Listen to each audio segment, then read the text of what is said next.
kita mengetahui sejarah peninggalan masa Hindu, Buddha, dan Islam. Setelah kita mengetahuinya, diharapkan kalian bisa mengidentifikasi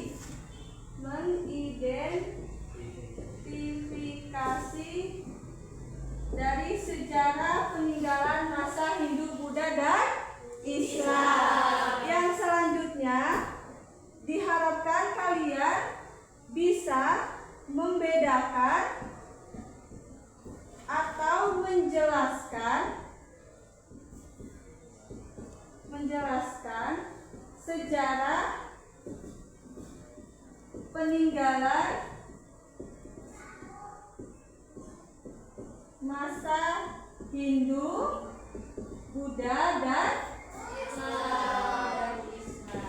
Yang selanjutnya ada kerajaan Hindu di Indonesia. Yang pertama itu ada Kerajaan Kutai.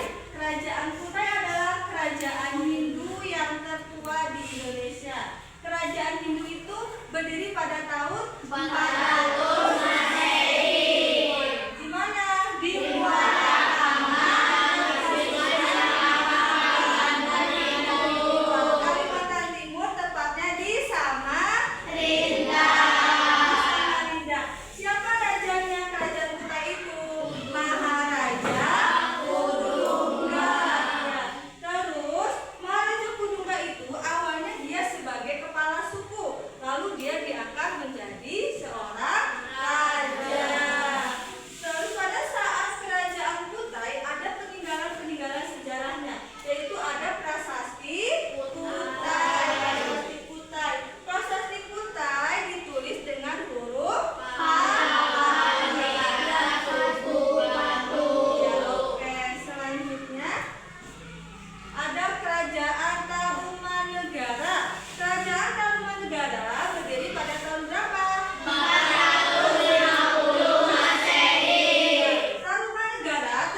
menyatukan Nusantara. Pada saat kerajaan Majapahit juga ada peninggalan, yaitu salah satunya kitab. Ada kitab apa?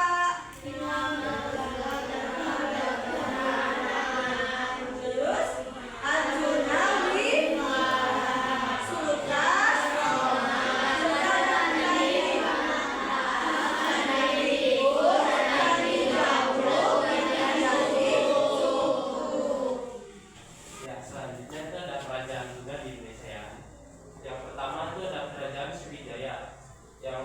pada tahun 600 Masehi. Kerajaan Sriwijaya terletak di Palembang. Di sini ada yang tahu Palembang di mana?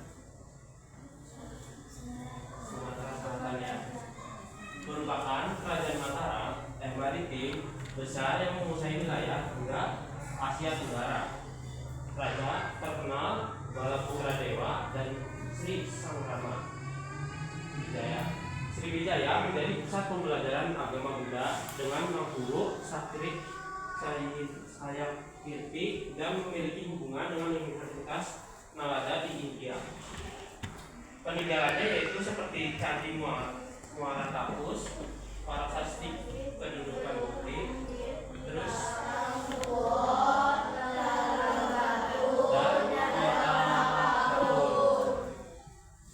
yang selanjutnya ada Kalingan yang berdiri pada 632 yang berpusat di mana? Di Jawa Tengah. Didirikan oleh Prabu Wasumurti dan dipimpin oleh Ratu Sima yang terkenal tegas dan adil. Setelah wafat, kerajaan terbagi dua, itu menjadi utara dan selatan. Peninggalannya seperti Prasasti Tukmas, Sajomerjo, Candi Angin, dan Candi Pura. Selanjutnya ada Mataram Buddha yang berdiri pada tahun 750 Masehi. Berasal dari kerajaan Mataram kuno Hindu. Setelah Rakai Pangkalan wafat, kerajaan terpecah menjadi dua wilayah, salah satunya bercorak Buddha. Terus yang selanjutnya kerajaan Islam di Indonesia di Samudra Pasai abad ke-13. Terletak di Aceh, didirikan oleh Sultan Malik Al-Saleh Manggura Silau. Merupakan kerajaan Islam pertama di Indonesia yang menjadi pusat perdagangan rempah-rempah. Samudra Pasai juga mengeluarkan mata uang dirham emas sebagai alat tukar resmi. Jadi kayak penggantinya duit pakai emas ini. Rajanya itu terkenal Sultan Malik Al-Saleh, Sultan Malik Al-Tahir, Sultan Ahmad, dan Sultan Abu. Peninggalannya seperti apa? Makam Sultan Cakradhani, Dewa Emas, dan Asal Sultan Eyawati. Nah, selanjutnya ada kerajaan Aceh yang berdiri pada 1519 Masehi. Nah, ini terletak di mana? Di Sumatera bagian utara. Didirikan oleh Sultan Alimul Haya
dan Sultan Ageng Tirtayasa.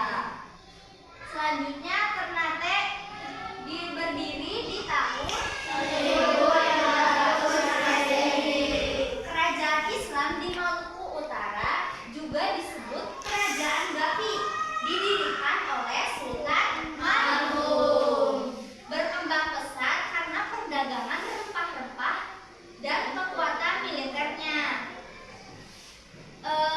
Peninggalan istana Sultan Ternate itu ada benteng Ternate, Masjid Ternate. Selanjutnya Tidor berdiri di tahun 1500 Masehi. Kerajaan Islam di Maluku juga penghasil rempah-rempah dan pusat perdagangan, dipimpin oleh Sultan Masud dan Sultan Buku. Peninggalannya ada benteng Portugis dan Spanyol. Nah, selanjutnya Goa berdiri tahun 1600 Masehi. Kerajaan Islam di Sulawesi Selatan. Strategis ini jalur pelayaran. Setelah masuk Islam dipimpin oleh Sultan Alauddin, mencapai puncak kejayaan pada Sultan Hasanuddin. Rakyatnya itu terkenal sebagai pembuat kapal PVC. Nah, peninggalannya yaitu ada Masjid Tua Pertama, Istana Kabupaten, Museum Bawah, Makam Sultan Hasanuddin, Benteng Sobaku, Benteng Kotoran. Nah, selanjutnya itu ada peninggalan masa Hindu dan Buddha. Contohnya ini ada apa itu contohnya? Borobudur dan Prambanan. Selanjutnya Sedikit dan Arca. Arca itu seperti patung berbentuk manusia. Kalau arca itu kerajinan dari kayu yang membentuk seperti tulisan Arab atau kerajinan seperti itu. Nah, sekarang peninggalan masa Islam. Ada batu nisan dan masjid. Tahu kan batu nisan? Tahu. Nah, itu masjid pada zaman dahulu. Konsentrasi. Konsentrasi dimulai.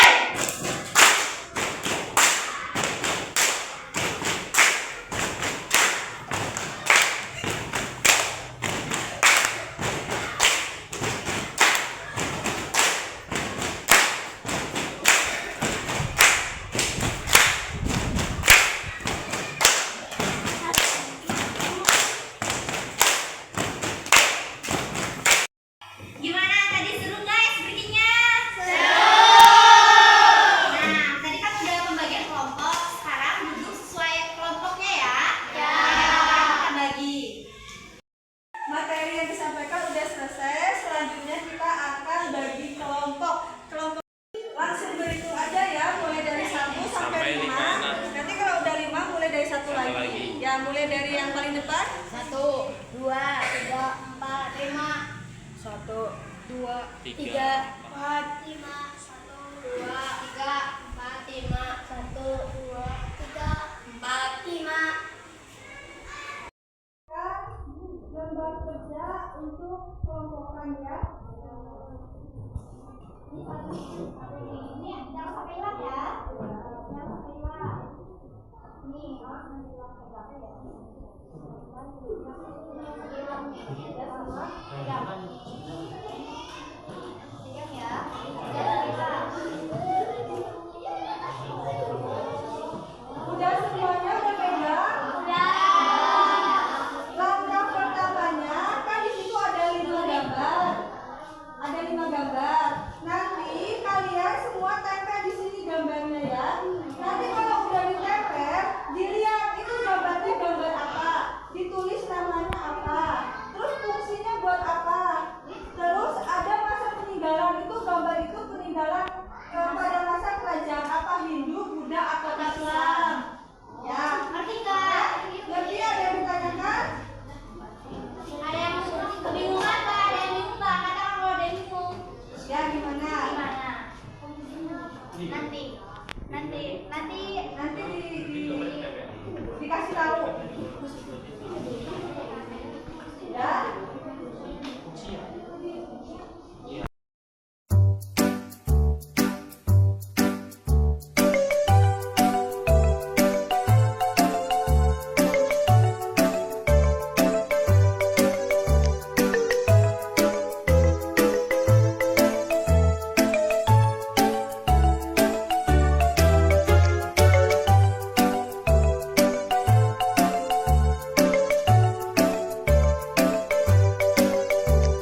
sini aja. sama teman-teman.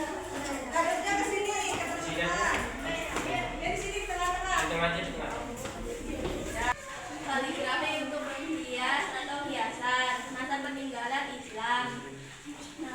Candi Borobudur untuk beribadah dan bermeditasi masa peninggalan Buddha. Patung Arka fungsinya untuk pemujaan masa peninggalan Hindu. Masjid Agung Demak fungsi untuk beribadah masa peninggalan Islam. Batu nisan fungsi untuk orang meninggal masa peninggalan Islam. Oke, tepuk tangan untuk kelompok 2. Selanjutnya kelompok 4. Yuk, kelompok 4 siapa yang mau maju? Maju aja sih. Maju. 4. Pada benar Pak, stop maju.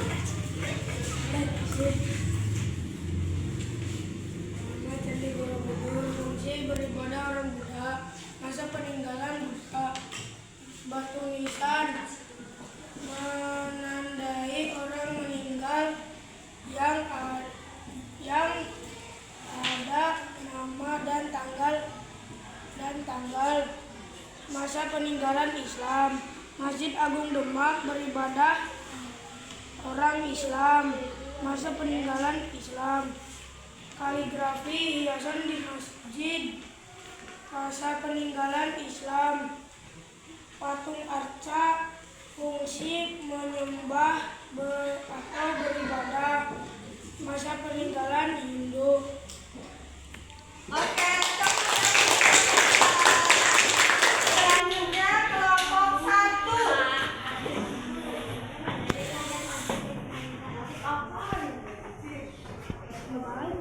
Yang lain dengerin ya. Ada dan meditasi.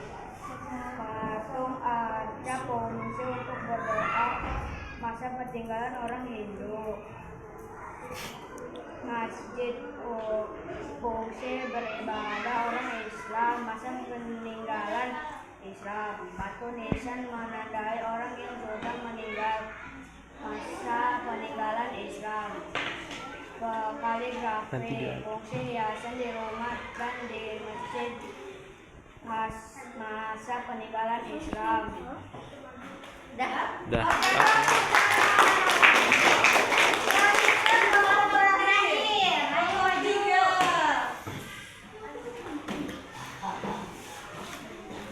Masjid Demak fungsi tempat ibadah masa peninggalan Islam. Kaligrafi fungsi hiasan atau pajangan masa peninggalan Islam. Batu nisan fungsi menandakan nama atau tanggal wafat masa peninggalan Islam. Arca fungsi berdoa masa peninggalan Hindu. Nama Candi Borobudur fungsi tempat ibadah agama Buddha masa peninggalan Buddha. Oke.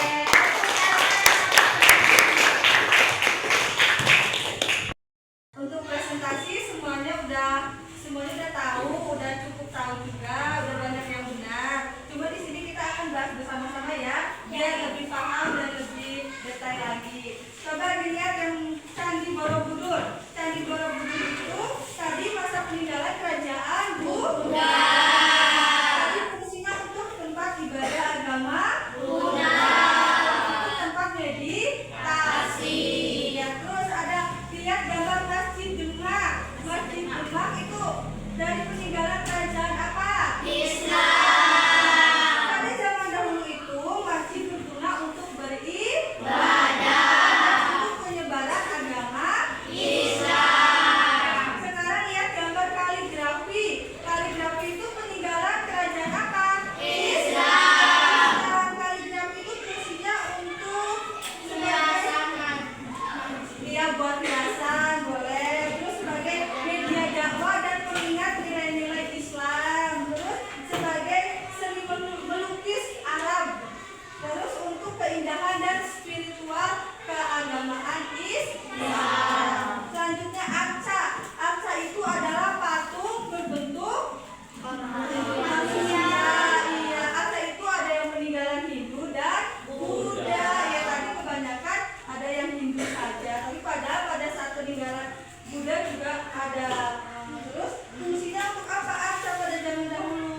Di sini